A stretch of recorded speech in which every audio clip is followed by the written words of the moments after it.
sintonia, troca de experiências e um bate-papo descontraído sobre o espiritismo na sua manhã.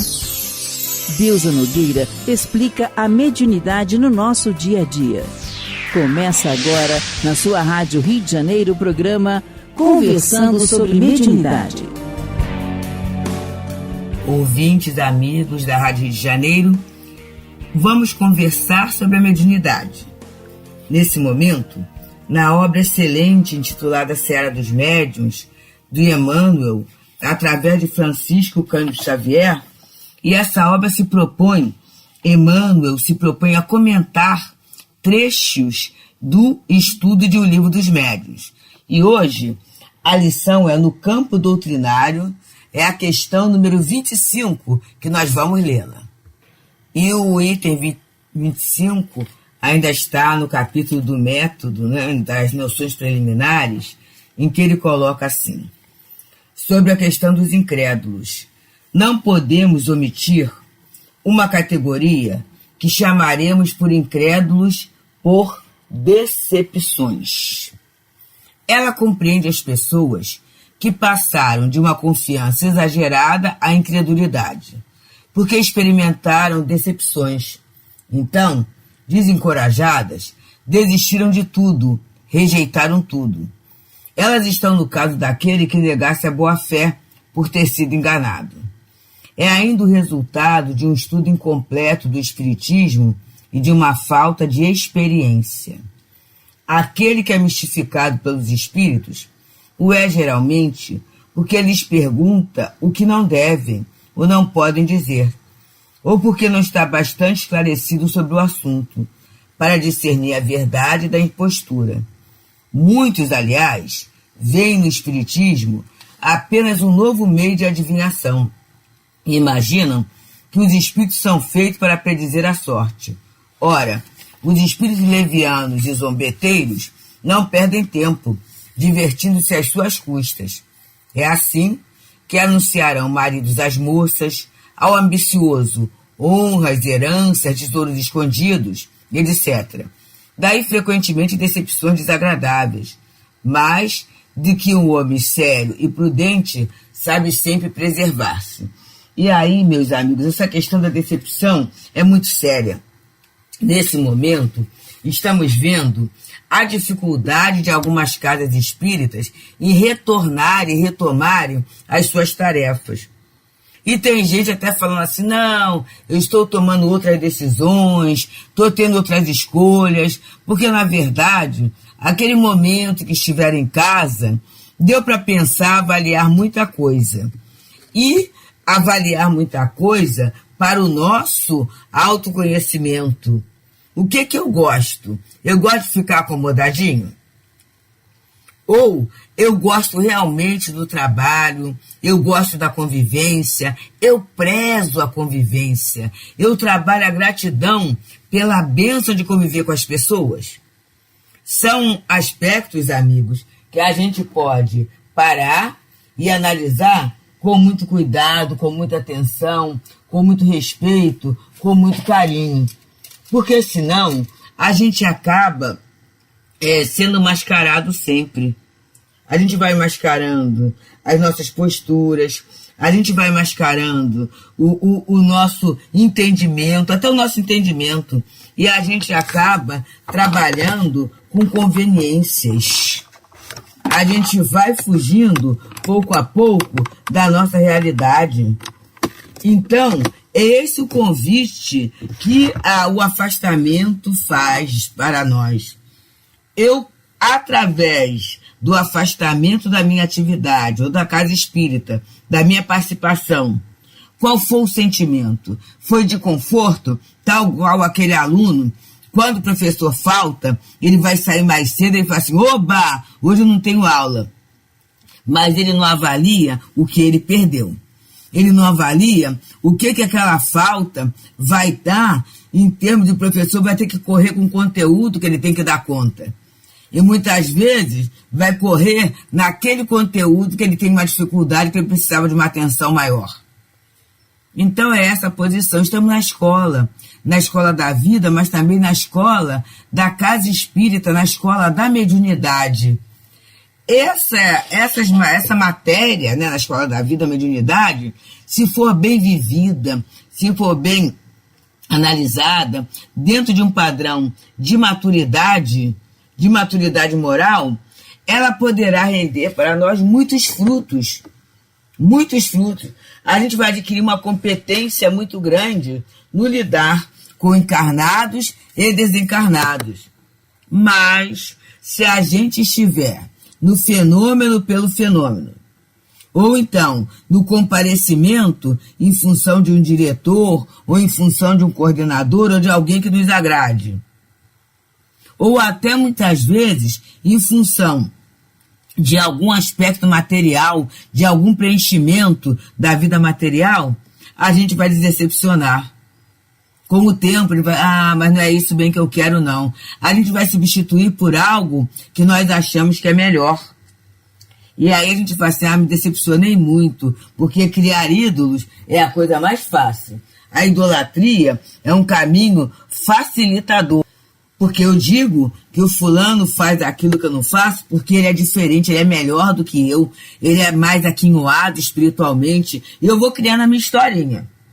No momento em que eu vejo que aquele companheiro, aquele médium, aquele trabalhador, ele é tão humano quanto eu, e muitas vezes o que me chama a atenção é que há um comportamento, uma queda que eu não tenho, ou nem percebo. E aí eu percebo no outro, e aquilo me choca, nessa hora eu me afasto, alegando a decepção, alegando a dificuldade. Então, Emmanuel, Kardec fala ali, que se a gente estudar bem a doutrina, quer dizer, entender a doutrina, interiorizar a doutrina, nos entendermos como indivíduos, meus amigos, a gente vai ser poupado de muitos sofrimentos, de muitas decepções, com toda certeza. De muitas desilusões, porque a doutrina ela vai tirando as ilusões, é revelação, tira o véu. E a partir daí a gente vai tendo uma outra visão de mundo e de vida. Encontrarás, diz Emmanuel, no caminho, os companheiros que não conseguiram guardar o talento mediúnico na altura que a responsabilidade lhes conferiu. E aí vamos observar que é aquele que, de repente, na mediunidade, ele abandona, acabou a novidade, ele sai, muitas vezes até se envolvendo em situações assim bem desastrosas, no campo da moral, no campo da sua vida pessoal, né? No campo da vida social, se envolvendo em questões sérias, né? Mas aí vamos pensar também quantas vezes que a gente não consegue honrar os nossos talentos. Às vezes poderíamos ser um excelente profissional, mas a gente não consegue ficar no campo da excelência. A gente vai mudando, a gente vai se confundindo, não é? Então, é essa questão do campo doutrinário.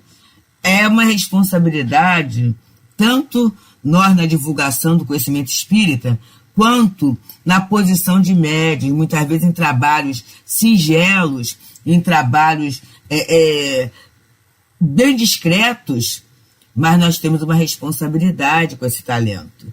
Mas pela ignorância, muitas vezes não conseguimos vislumbrar a altura da tarefa ou da responsabilidade.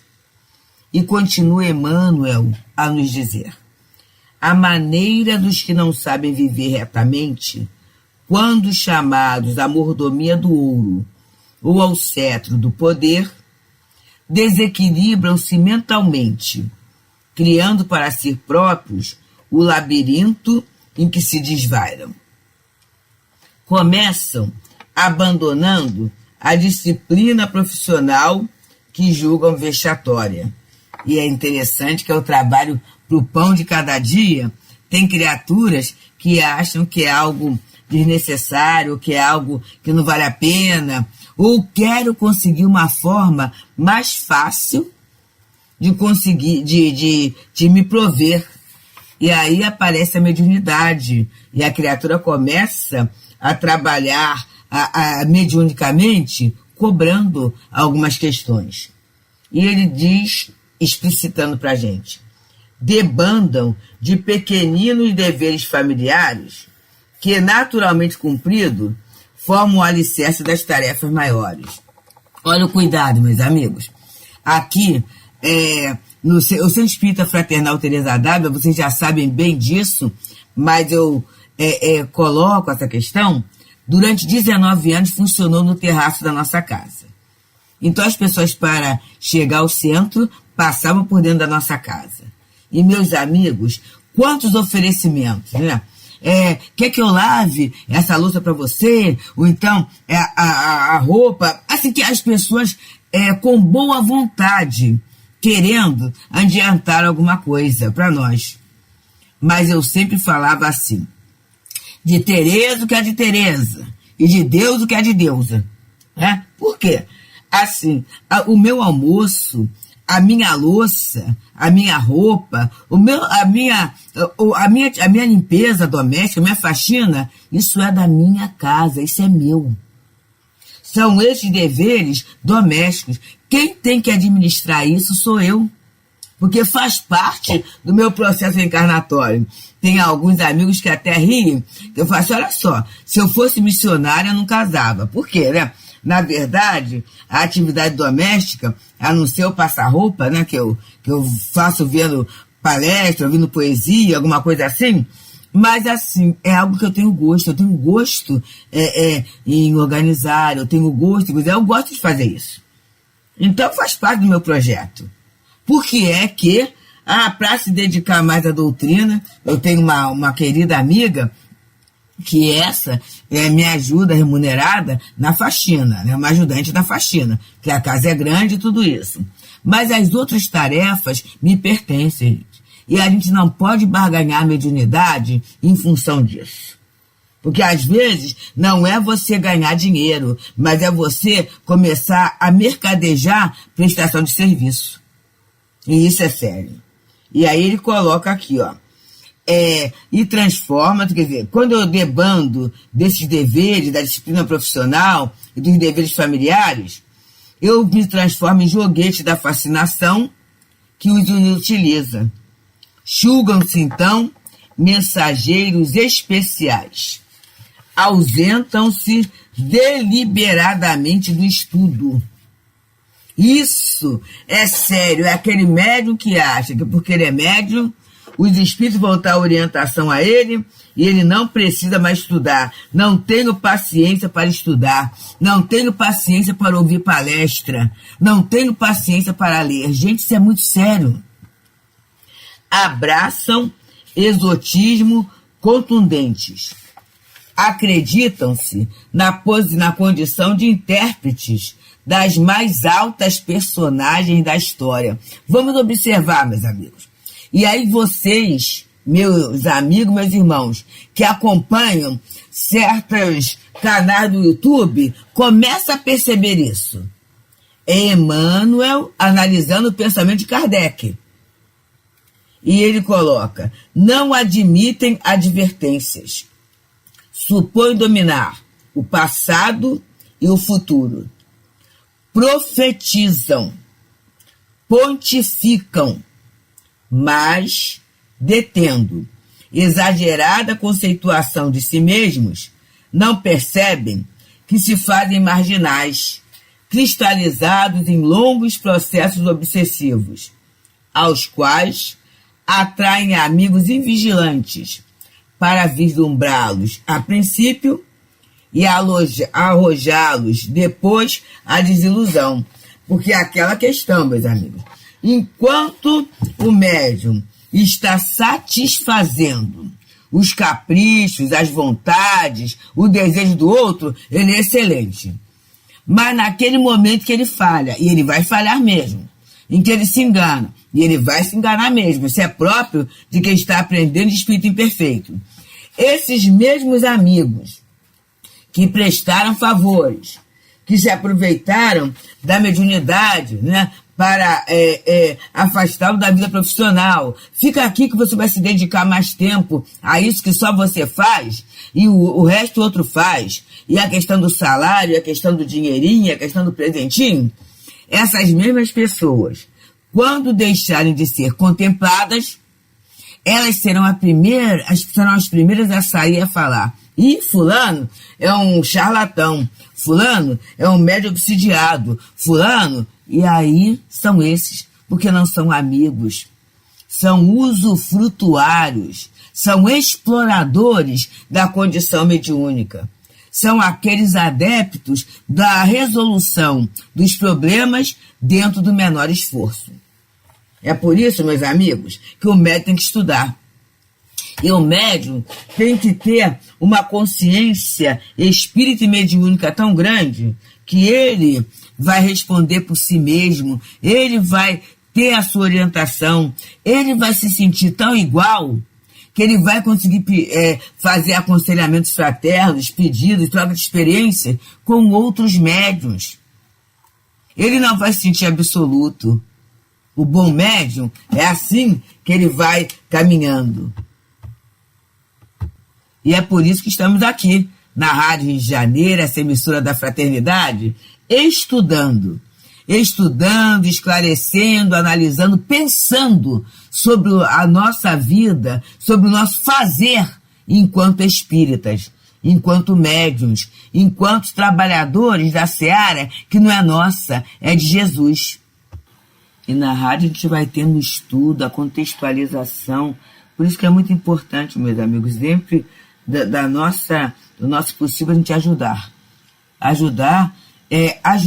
rádio, ajudar nós mesmos, porque quantas vezes, e eu vou falar na posição de quem está sempre estudando, né? A gente está sempre no movimento, mas quantas vezes uma palavrinha, alguma coisa que é dita no debate, ou no Medicina e Espiritualidade, ou analisando os fatos, ou no Café Literário, assim, respingos, né?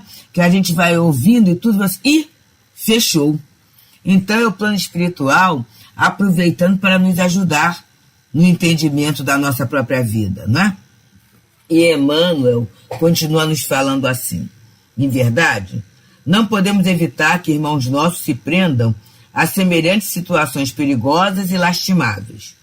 Se outras formações religiosas vivem juguladas pela autoridade terrestre, que lhes frena os impulsos, encontramos na doutrina espírita o pensamento claro e espontâneo da fé viva, favorecendo sementeiras e searas preciosas do livre-arbítrio.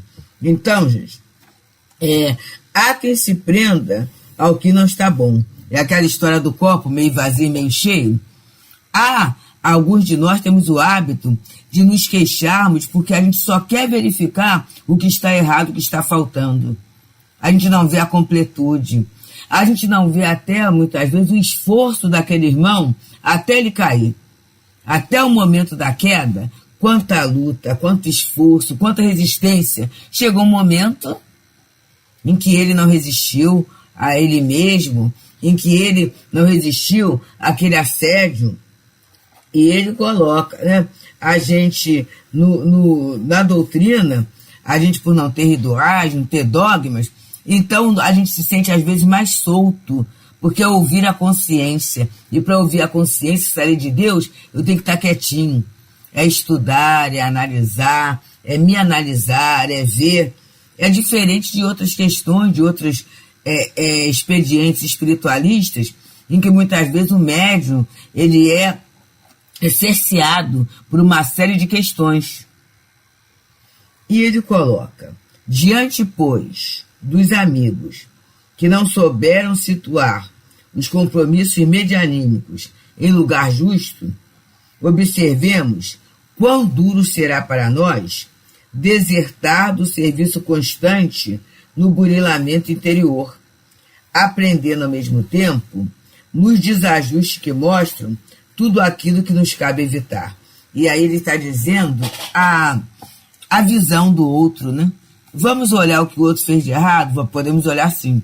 Mas vamos olhar também os nossos desajustes, as nossas dificuldades, a nossa visão distorcida. E aí, quando eu olho o outro e vejo a situação tão difícil que ele se envolveu, eu posso colocar assim: se fosse eu, meu Deus, como eu me sentiria? Como eu me colocaria? Como eu me enquadraria dentro desse aspecto? E aí a gente, quando começa a observar assim, a misericórdia naturalmente surge. E aquilo que seria uma crítica, seria um escândalo, se transforma em prece, se transforma em serviço, se transforma em aproximação, se for possível. Quantas vezes a pessoa precisa só de um abraço, de uma aproximação? E aí ele começa a dizer: em seguida, se possível, ajudemos-los com a palavra evangélica. Entretanto, se essa medida não pode ser posta em prática em face das circunstâncias que nos obrigam a emudecer, lembremos que é a nossa obrigação trabalhar sempre mais na expansão de nossos princípios, para que se faça a luz nos corações e nas consciências. Então ele está colocando: paralisar jamais. Ah, mas aí ficou insustentável. Ficou insustentável, meus amigos. Eu posso até procurar uma outra tarefa no centro, ou se ficar insustentável de todo, eu posso até procurar uma outra casa espírita. Mas nunca desertar da doutrina, nunca desistir de Jesus. Porque a doutrina de Jesus, que tem nos amparado em nome de Deus até hoje, jamais nos decepcionarão. Jamais nos decepcionarão. E ele vai encerrando essa lição belíssima, dizendo assim: e caminhemos adiante, no esforço de tudo melhorar cada dia, com a certeza de que, segundo Cristo, cada criatura, hoje e sempre, onde estiver, receberá invariavelmente de acordo com as suas obras. Então, se a gente colhe o que planta, eu tenho que observar com muito cuidado qual é o meu plantio. Qual é o meu plantio? O que eu estou plantando? O que eu estou querendo? E aí eu posso olhar, observar o plantio do outro, posso até observar, porque a lavoura é a mesma, é a lavoura de Jesus. Mas aí eu vou observando que tem espinhos ali, tem insetos, tem situações complicadas. Vamos ver se eu posso ajudar a sanear esse ambiente. Se eu não conseguir ajudar, que eu possa, pelo menos, me olhar, aproveitar aquela experiência para me melhorar, para trabalhar minha reforma íntima, para ser mais fiel às determinações traçadas pela doutrina espírita, traçadas por Jesus em seu evangelho, que eu consiga ser mais fraterno. E muitas vezes, meus amigos, o que falta mesmo é trabalho. Porque onde existe demasiada preocupação em censurar, é que está faltando trabalho. Muitas vezes nossas mãos, nossas mentes estão tão vazias que a gente acaba preenchendo com qualquer coisa, de qualquer modo, em qualquer situação, e vai ficando tudo extremamente mais difícil. Então, meus amigos, que a gente possa aproveitar esse tempo que Deus está nos dando para entendermos, através da mediunidade, que a vida continua, que a lei é de progresso, que definitivo, verdadeiro, sustentável é só o bem. O resto, tudo vai passando por transformações. E as transformações, mesmo dolorosas, serão sempre em direção ao melhor. Que nós possamos meditar sobre esses conteúdos com muita calma, com muita paz. Deusa Nogueira explica a mediunidade no nosso dia a dia. Programa Conversando sobre Mediunidade.